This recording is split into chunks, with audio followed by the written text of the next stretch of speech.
In the quiet and fog-covered outskirts of Boulder, Colorado, a town known more for its ski resorts and peaceful hills than for crime, a baffling mystery began to unfold when Claire Thompson, a 43-year-old biology professor at the University of Colorado, was found unconscious near an abandoned railway line, clutching a child's drawing in her blood-stained hands, whispering the words, "The train doesn't stop for the dead," over and over again before slipping into a coma.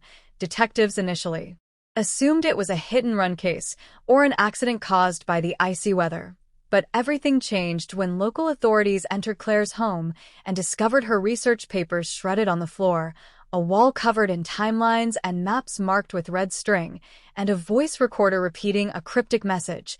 "They take one every leap year, always the one who asks questions," sending a chill down the spine of the lead investigator, Detective Marcus Dale, who realized Claire had been obsessively investigating a series of disappearances dating back over 2 decades, all involving young women who vanished without a trace every 4 years on the exact same day, February 29th, always near the old, decommissioned train tunnel just outside of town.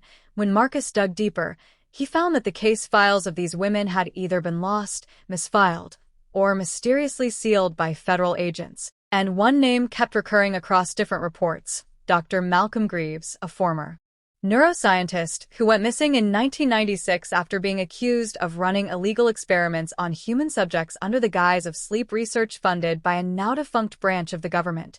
Soon, local residents began reporting seeing an old steam engine late at night, moving through the woods with no lights, no crew, and no sound. Only the eerie hiss of steam and the haunting whistle that echoed for miles, even though the tracks had been torn up years ago, when Claire finally woke up days later. Her eyes filled with terror, she claimed she'd been inside the train.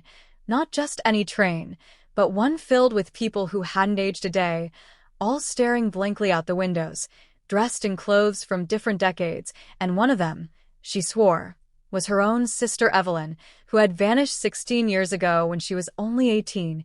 The FBI was called in, and drones were sent into the blocked-off tunnels. But what they found inside defied logic: a hidden underground facility with walls lined in glass chambers, each chamber containing photographs, IDs, and journals of missing women, all connected by wires and machines running on a power source that couldn't be traced. And the deeper they went, the more unstable the environment became, as if the very space was shifting. Just as the team reached the final chamber, the monitors began to blink and a system message appeared in red. "Arrival in 6 minutes and 29 seconds. Prepare the subjects." And within moments, all surveillance feed cut out. Communication was lost, and the only survivor who made it back was a rookie agent who kept screaming, "The train doesn't take you to death. It takes you where time doesn't move." Before he collapsed, the FBI locked down the tunnel permanently, declared it a toxic site, and silenced all witnesses.